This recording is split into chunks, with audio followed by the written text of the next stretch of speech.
Hello and welcome to your Empowered Astrology forecast with yours truly, Sarah McCallum, the Cosmic Finder. And this is for the week of October the 2nd, 2023. So this week, the moon will be waning. We celebrated a really potent and powerful Aries full moon last week. So the moon itself is gradually decreasing in light. And the moon will shift from Taurus into Gemini, into Cancer, and into Leo over the course of this week. With a Taurus moon, this is a great time to lean into your ritual process, healthy habits, and really tap into anything that is sensual in nature.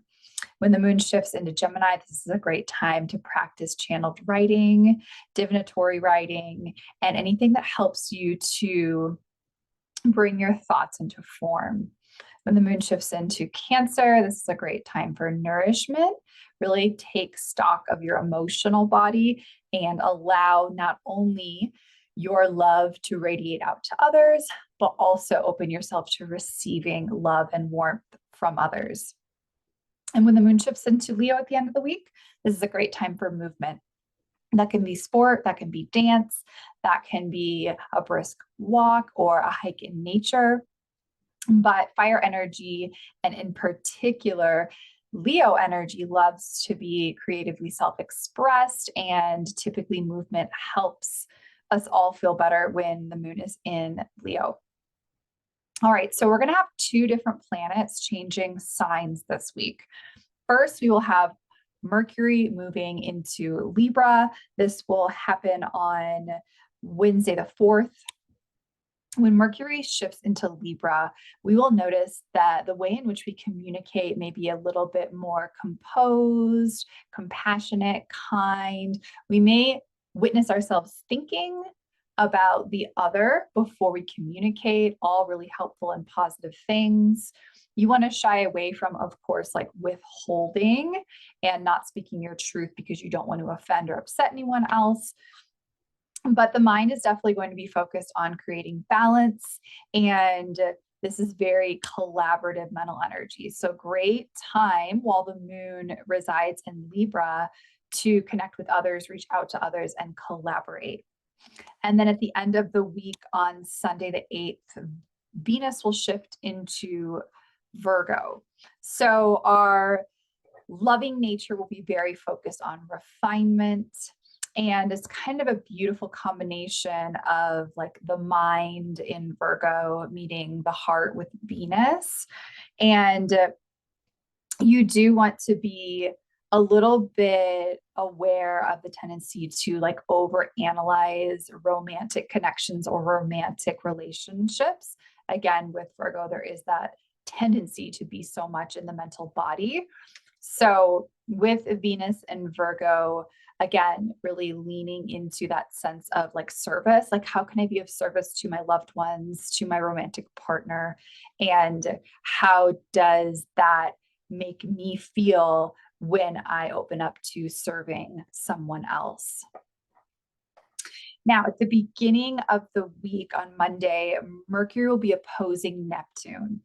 And this can be a push-pull with that opposition between our mental body and our spiritual expression. Things may be a little bit confusing.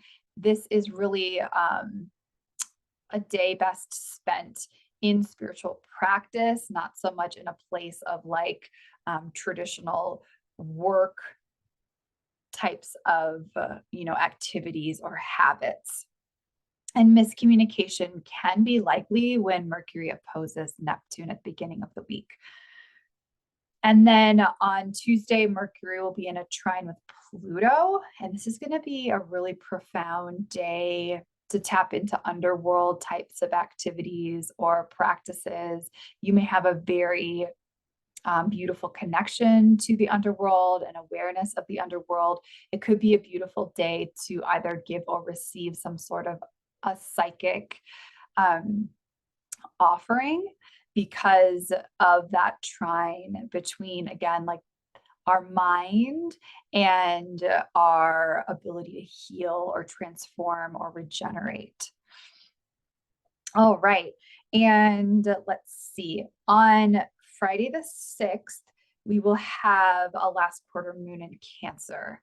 So with that last quarter moon being so much about like releasing what no longer is working, transitioning, completing whatever it is that you were focused on over the course of, this lunar cycle, especially in regards to, again, that theme with Cancer about giving and receiving emotional warmth and security, like tapping into your relationships and reflecting upon, whether or not that flow is activated, or if, you feel like you give so much and there's nothing in return.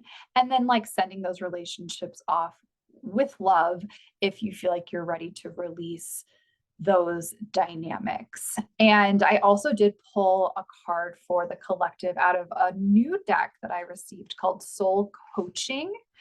It's by Denise Lynn. And this card very much is, I think, a reflection of both the last quarter moon in Cancer, as well as Mercury being in Libra, because what came through is the card that is entitled Truth. And it is so much about really tapping into what is true for you. That truth is always alive in you. It is always there. Sometimes we need to create stillness in order to recognize and realize what our truth is. And also like being able to shed, relationships or dynamics that don't feel truthful, those people in your life that you feel like aren't really seeing you for who you are, doing so with love. And recognizing that that is definitely a theme here over the course of this week. So I wish you all a beautiful week, and I will be on to chat with you again soon.